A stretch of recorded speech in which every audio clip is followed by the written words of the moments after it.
Research is hard, but your tools should not be. Subthesis.com is the free alternative to expensive software. Whether you need to calculate Cronbach's alpha or organize your field notes, Subthesis has a tool for it. No paywalls and no registration required. Check the link in the description and let's dive into today's lesson. Welcome back to the Graduate School Prep Series.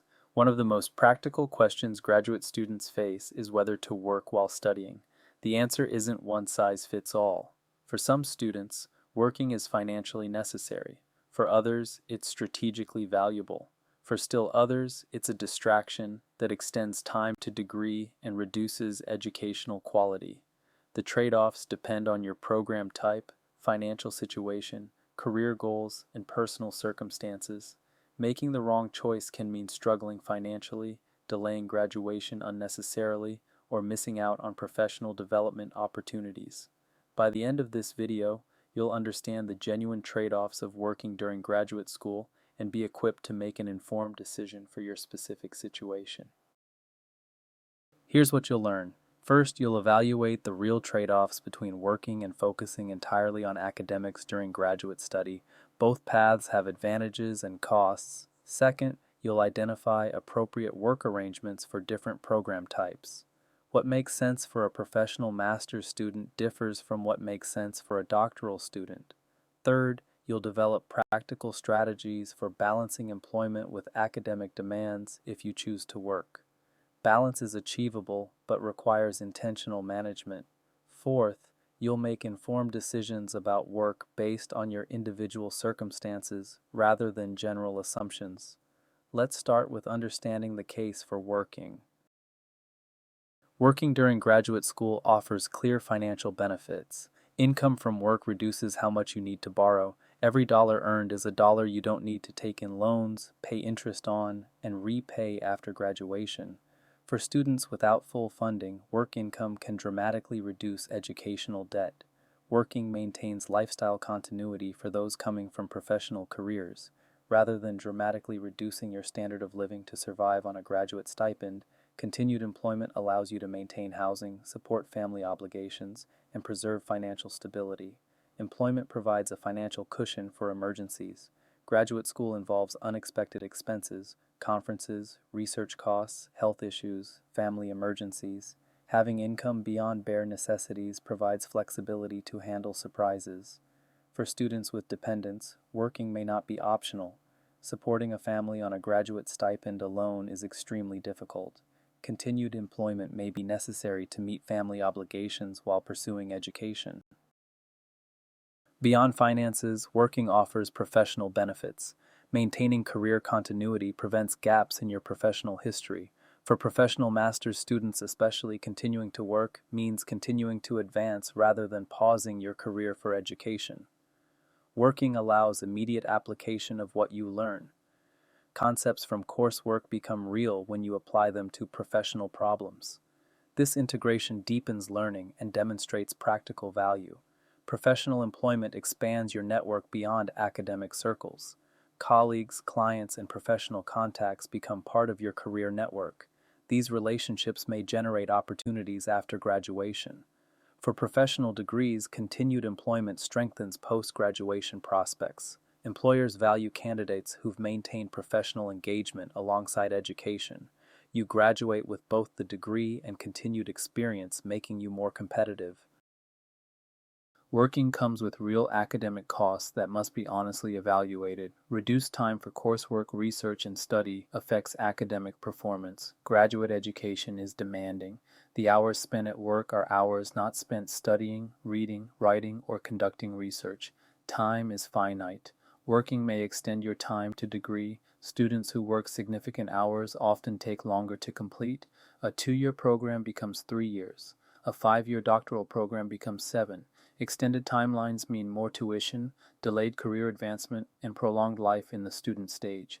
Working outside academia means less engagement with academic community. You miss informal conversations, impromptu collaborations, study groups, and networking opportunities that happen on campus. These interactions contribute to educational value and professional relationships. Competing demands create higher stress. Managing work obligations alongside academic requirements takes a psychological toll. When work deadlines conflict with academic deadlines, something suffers. Sustained stress over years can affect health and well-being.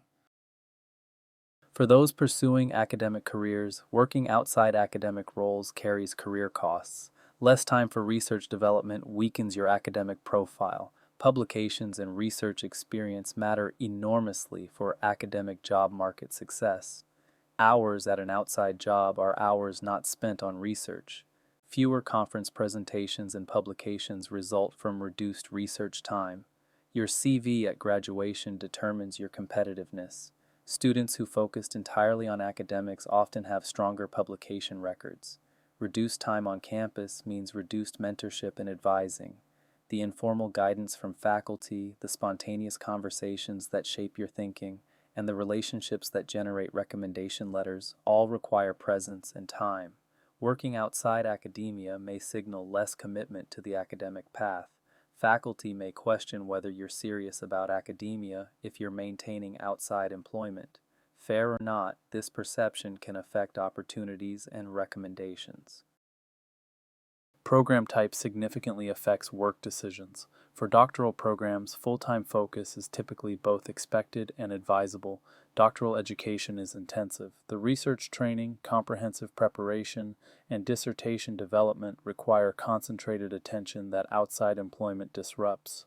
Work during doctoral programs should ideally be academically relevant. Research assistantships and teaching assistantships provide income while contributing to your academic development. This work builds your CV and develops essential skills. It's not distraction, it's training. Outside employment unrelated to your academic work is generally discouraged in doctoral programs. Programs may formally limit outside work hours. Advisors may view outside employment as indicating insufficient commitment. The academic job market rewards those who've invested fully in research. Research productivity specifically requires concentrated time blocks. Writing and analysis don't happen in stolen minutes between other obligations. Extended focused periods produce better research than fragmented attention. Outside employment fragments your time in ways that harm research quality. Professional master's programs have different work dynamics. Many professional master's programs are explicitly designed for working professionals. Evening classes, weekend intensives, and online options accommodate work schedules. These programs expect students to continue employment. Part-time study while maintaining full-time work is common and supported. The program structure acknowledges that students have professional obligations. Coursework integrates with work experience rather than competing with it. Work provides context that enriches learning in professional programs. Concepts from health administration, public health, or business courses connect immediately to work situations.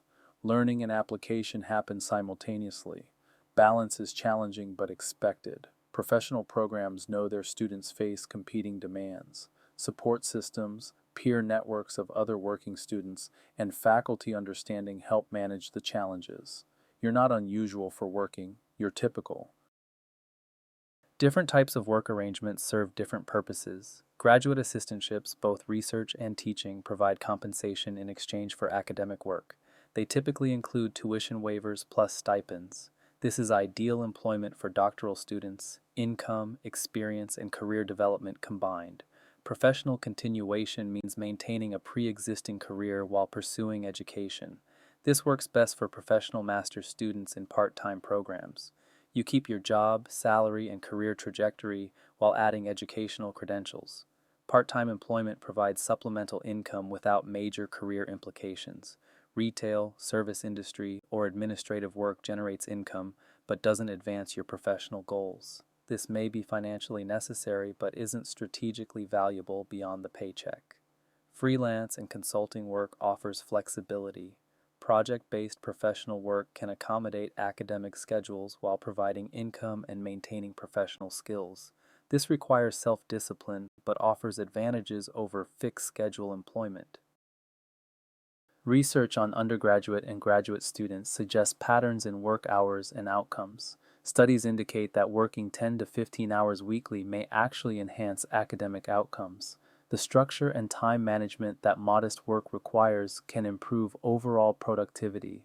Students learn to use time efficiently. Beyond 20 hours weekly, academic performance typically suffers. This threshold appears consistently in research. At 20 plus hours, work begins competing seriously with academic demands rather than complementing them. Graduate assistantships often cap at 20 hours weekly for this reason. Programs recognize that more work would undermine academic progress. If your assistantship requires more than 20 hours regularly, something is wrong. Full-time work plus full-time graduate study is extremely demanding.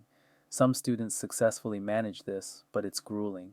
Expect reduced social life, high stress, and potential health impacts. Part-time programs make this more manageable, but even then, sustaining this pace for years is difficult. If you work during graduate school, these strategies support successful balance. Communicate with employers about your academic obligations. They need to understand that you're not fully available. Many employers will accommodate class schedules, exam periods, and deadline crunches if you communicate proactively. Create clear boundaries between work and study time. When you're at work, focus on work. When you're studying, be fully present. Blurred boundaries lead to neither getting proper attention. Mental switching between roles costs energy. Use scheduling tools to manage competing demands. Calendar everything: classes, study blocks, work hours, assignment deadlines. Visualizing your time commitments helps you see where conflicts arise and where capacity exists. Build buffer time for unexpected crises. Both work and academia generate emergencies. If your schedule has no flexibility, a single crisis cascades into failures across domains. Buffer time absorbs shocks without everything collapsing. Employers may offer support that makes working while studying more manageable. Tuition reimbursement programs directly fund your education. Many employers offer this benefit for degrees relevant to your work. The financial support significantly reduces the cost of maintaining employment. Flexible scheduling for class attendance may be available.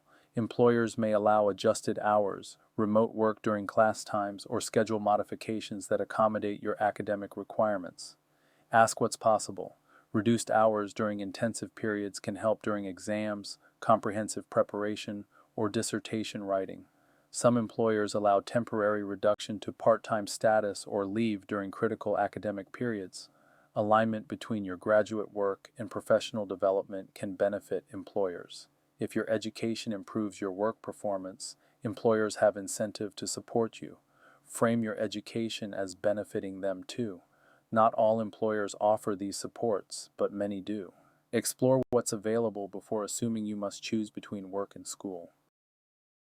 Sometimes the right decision is to stop working or not start. If work isn't financially necessary and is harming your academics, reconsider. Some students work from habit or anxiety rather than genuine need. If you can manage without the income and your academic work is suffering, stopping may be wise. When outside work conflicts with program expectations, you face a choice. If your doctoral program discourages outside employment and you're maintaining a job anyway, you're creating friction with the program that supported your admission. Sometimes conforming to expectations is the right call. When stress levels become unsustainable, something must change. Chronic exhaustion, health problems, relationship strain, and mental health struggles signal that your current arrangement isn't working. Income isn't worth destroying your health or well-being. When academic progress is significantly delayed, evaluate whether the income justifies the extension. Another year of tuition, another year before career income, and another year in student mode may cost more than the work income provides. Make the financial calculation explicit rather than assuming work is always financially beneficial. Calculate income from work versus loans avoided. If you work 15 hours weekly at $15 hourly, that's roughly $11,000 annually. Is that worth the academic trade-offs? Compare to loan costs over time. Consider the cost if work extends your time to degree. If working part-time adds a year to your program, you pay another year of tuition, delay career income by a year, and spend another year as a student. These costs can exceed what you earned working. Consider the opportunity cost of reduced academic investment. If working means fewer publications, weaker recommendations, or less impressive credentials, your starting career position may be lower. This affects earnings for years. Think about long-term career earnings, not just immediate income. Will the degree lead to higher earnings? Will working undermine that? A slightly lower starting salary compounded over decades can exceed the income from working during school. Career aspirations should influence work decisions. For academic career paths, prioritize research and academic engagement over outside work. Publications, conference presentations, and research experience matter most. Work should be academically relevant or avoided. For professional career paths in industry or corporate settings, continued professional work may strengthen your profile. Employers value candidates who've maintained professional engagement. Work experience plus degree may be more valuable than degree alone. For government and nonprofit careers, experience often matters alongside credentials. Working in relevant settings while studying builds experience that hiring managers value. Practical experience complements academic credentials. For entrepreneurial paths, considerations vary widely. Building a business while studying may make sense. Working to fund a startup may make sense, or full focus on building expertise and networks may serve you better. Entrepreneurial paths require individual assessment. Family obligations add complexity to work decisions. Supporting dependents may require income beyond what graduate funding provides. Single parents or those with non-working spouses may have no choice but to maintain employment. This is reality for many students. Work decisions affect your family, not just you. Reduced income means reduced family resources. Time at work or studying is time away from family. These trade-offs involve more than your individual preferences. Consider your partner's career and flexibility if applicable. Can they increase work hours while you focus on school? Can their income cover family needs temporarily? Family decisions are joint decisions. Long-term family financial planning should factor into work decisions. Short-term sacrifices may benefit long-term family finances if your degree increases earning potential, or current income needs may outweigh future benefits. Each family's calculation differs. Make your work decision thoughtfully based on your specific situation. Assess financial necessity honestly. Do you actually need to work, or is it comfortable but optional? What's the minimum income required? Could you reduce expenses rather than maintaining income? Honest assessment prevents unnecessary work that harms academics. Consider program type and expectations. What does your program expect? What do successful students in your program typically do? Conforming to program norms often makes sense even if you could theoretically manage outside work. Evaluate career implications specific to your goals. Will working help or hurt your career trajectory? Does your target career value work experience or academic accomplishment more? Make decisions aligned with where you're heading. Plan for adjustment if your initial choice doesn't work. Circumstances change. What seemed manageable becomes overwhelming, or what seemed necessary becomes optional. Build in review points to reassess your work decision as you progress. Hybrid approaches may serve you better than all or nothing decisions. Work full-time initially, then reduce as program intensifies. First semester coursework may be manageable with full-time work. Dissertation years may require full academic focus. Adjust over time rather than maintaining static arrangements. Summer employment with academic year focus works for some programs. Concentrate on academics during the semester, then work during summer to generate income and maintain professional connections. This preserves academic focus when it matters most. Project-based work during breaks offers similar flexibility. Consulting projects, contract work, or intensive employment during academic breaks provides income without ongoing conflict with coursework. Gradual transition from work to academics may ease the change. Rather than abruptly quitting your job, negotiate reduced hours, then further reduction, then eventually full academic focus. This maintains some income while shifting emphasis. Ask yourself these questions honestly before deciding. Is working financially necessary or just comfortable? There's a difference between needing income to survive and wanting income to maintain a lifestyle. Be honest about which describes your situation. What will working cost in academic or career terms? Don't just count the benefits of working. Count the costs. Reduced study time, extended program duration, weaker academic profile. Are those costs worth the income? What does your program expect and advise? Have you talked to your advisor about working? What do they recommend? What do successful students in your program typically do? External perspective helps. Can you realistically sustain working while studying for the duration of your program? Consider not just whether it's possible for a semester, but whether it's sustainable for years. Short-term sacrifices may be worth it. Chronic unsustainability causes burnout. Let's summarize the key points about working during graduate school. Working offers genuine financial and professional benefits, but these come with academic costs. The trade-off isn't simply good or bad. It depends on how you weigh different priorities and what your circumstances require. Appropriate work varies significantly by program type. Doctoral students should prioritize academically relevant work and limit outside employment. Professional master's students often successfully combine work and study, especially in programs designed for working professionals. Strategic balance is achievable but requires intentional management. Clear boundaries, good communication, scheduling discipline, and realistic expectations help manage competing demands. Don't assume balance happens automatically. Decisions should align with financial necessity and career goals. Work when necessary, work when strategically valuable, but don't work simply from habit or anxiety. Make decisions based on your actual situation and where you're heading professionally. In our next video, we'll discuss public service loan forgiveness and public health careers, exploring how loan forgiveness programs align with public service career paths. Thank you for your attention, and I'll see you in the next video. Writing the thesis is a marathon, not a sprint, but you do not have to run it alone. If you are feeling stuck with your data or overwhelmed by your sources, let us help. Head over to subthesis.com. It is completely free and designed to make your life easier. You are making progress. Keep going. And don't forget to subscribe for more support.